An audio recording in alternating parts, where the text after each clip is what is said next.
ہم دیکھ رہے تھے کہ پیپلز پارٹی، نون لیگ ایک دوسرے سے باتیں کر رہے ہیں، وزیر اعظم کا نام سامنے آیا، پاکستان تحریک انصاف بھی کہہ رہی ہے کہ ہم بھی حکومت بنائیں گے. اچانک مولانا صاحب کی جانب سے انتخابات کے نتائج کو مسترد کرنا اور اس طرح کی بات کرنا کہ جی ہمارا مذاق اڑایا گیا ہے، کیا وجہ کیا ہو سکتی ہے اس کی وجہ؟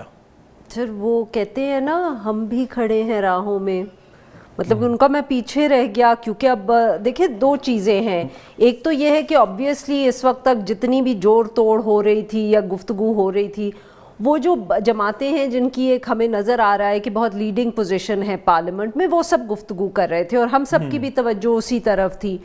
تو ایک تو کچھ ہم نے بھی نظر انداز کیا جو چھوٹی جماعتیں ہیں. دیکھیں بلوچستان میں اس وقت بہت مظاہرے ہو رہے ہیں، وہاں سب جماعتیں تقریباً احتجاج کر رہی ہیں. وہاں وہی والی بات، ہم پنجاب کو دیکھتے رہ جاتے ہیں اور ہم وہ توجہ نہیں دیتے اور میڈیا بھی اس کو اتنا کور نہیں کرو. سبی میں بھی ایک نوجوان غالباً بیٹھا ہوا ہے، وہ کہہ رہا ہے میں اپنی سیٹ پہ جیتا ہوا ہوں. بالکل. تو ایک تو یہ بھی ہے. تو اس کے اندر اب مولانا صاحب اور JUIF کے پاس تو ہمیں نظر ہی نہیں آ رہی تھی کوئی بہت زیادہ سچویشن اچھی. تو اب وہ مولانا صاحب بھی ایک بہت اچھے پولیٹیشین ہیں، ان کا بھی بہت تجربہ ہے. تو this is his way of coming in to the limelight. اب جب اس وقت جوڑ توڑ ہو رہی ہے اور جو بڑی جماعتیں ہیں وہ بیٹھ کے فیصلے کر رہی ہوں گی، تو مولانا صاحب کی طرف سے جو یہ ایک اتنے غصے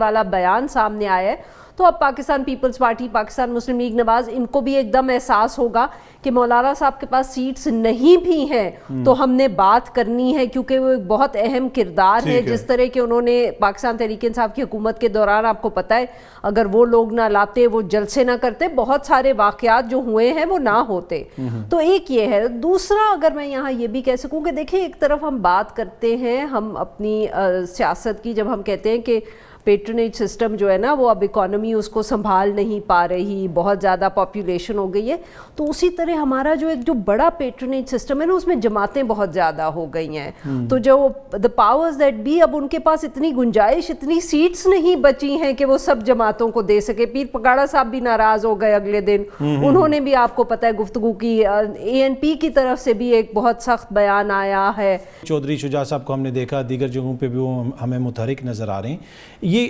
ہو رہا کیا ہے؟ مطلب اب کچھ آپ کو چیزیں بدلتی بھی نظر آ رہی ہیں کہ علی امین گنڈا پور صاحب بھی اچانک ہمیں سامنے نظر آ رہے ہیں، آلدو کہ آزاد کشمیر کا الیکشن کمیشن جو ہے اس نے ان کے وارنٹ گرفتاری جاری کیے ہیں. لیکن کیا سسٹم کے اندر یہ ریئلائزیشن ہو گئی ہے کہ اب جو حکمراں ہیں وہ تبدیل ہو رہے ہیں تو تھوڑا بہت ایڈجسٹ کرنا پڑے گا معاملے کو؟ جی دعائی کر سکتے ہیں.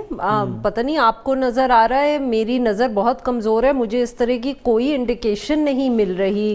کہ کہیں احساس یہ ہو کہ ایک اب فیصلہ آیا ہے، اور اگر وہ فیصلہ کچھ لوگوں کو نہیں بھی پسند تو پھر بھی کہیں نہ کہیں تو ٹویک کرے نا.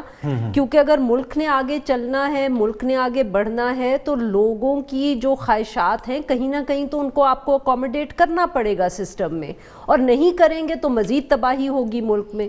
تو جب امین علی گنڈا پور صاحب کا نام آیا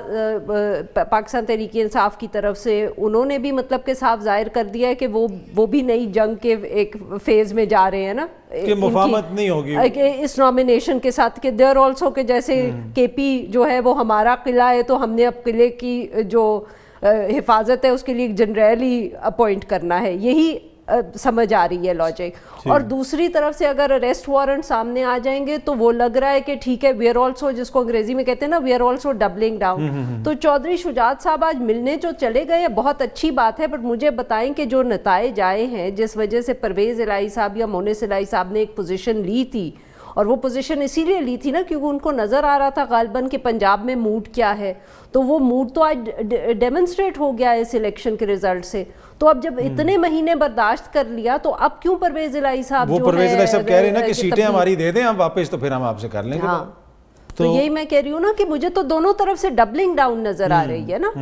یہ کہیں سے بھی یہ نہیں نظر آ رہا کہ چاہے پاکستان تحریک انصاف ہو یا دوسری طرف کی جو فورسز ہیں وہ کہیں کہہ رہے ہوں کہ چلیں اب ہم مفاہمت کی بات کرتے ہیں. دیکھیے کہنا کافی نہیں ہوتا، کہنا بلکہ بہت آسان ہوتا ہے، بٹ کچھ نظر بھی آنا چاہیے اور دونوں طرف سے سب جماعتوں کو کہ اب خدا کا نام لیں اس سے پہلے کہ اس ملک کے جو لوگ ہیں وہ اور زیادہ سخت فیصلے کرنا شروع کر دیں, اب ان کے بارے میں سوچیں. ٹھیک ہے, کیا سوچ ہو سکتی ہے عمر ایوب صاحب کا نام سامنے لانے کے پیچھے؟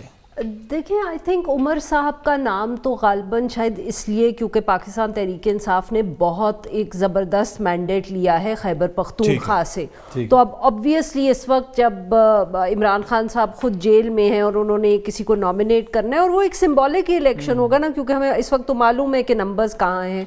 تو وہ میرے خیال میں وہ پیغام یہ دے رہے ہیں کہ یہ حق جو ہے یہ خیبر پختونخوا کے لوگوں کا ہے. مگر ساتھ میں پھر عمر ایوب صاحب ہیں, انہوں نے کافی مشکل وقت بھی گزارا ہے جماعت کے ساتھ, ہزارہ سے بھی ہیں, سو ایک وہ بھی بیلنسنگ ایکٹ بھی ہو جاتا ہے کہ پنجاب کے حوالے سے, مطلب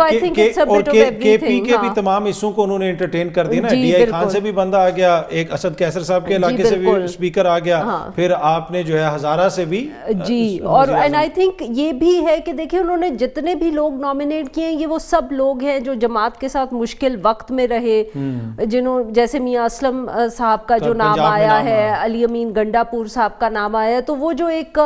یہ میرے خیال میں گفتگو ہو رہی تھی کہ بہت سے نئے لوگ جماعت میں آ گئے ہیں, ایک ایسے وقت میں آئے ہیں جس وقت افراتفری سی پھیلی ہوئی تھی جماعت میں, نوبڈی نیو کون ہے کہاں سے آئے ہیں, بہت سے لوگ تو ہمارے لیے بھی نئے ہیں نا جو وکلا آئے ہیں, تو انہوں نے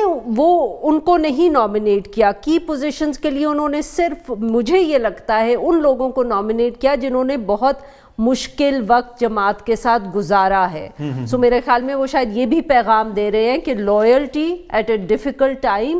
ول be acknowledged by the party. ٹھیک ہے.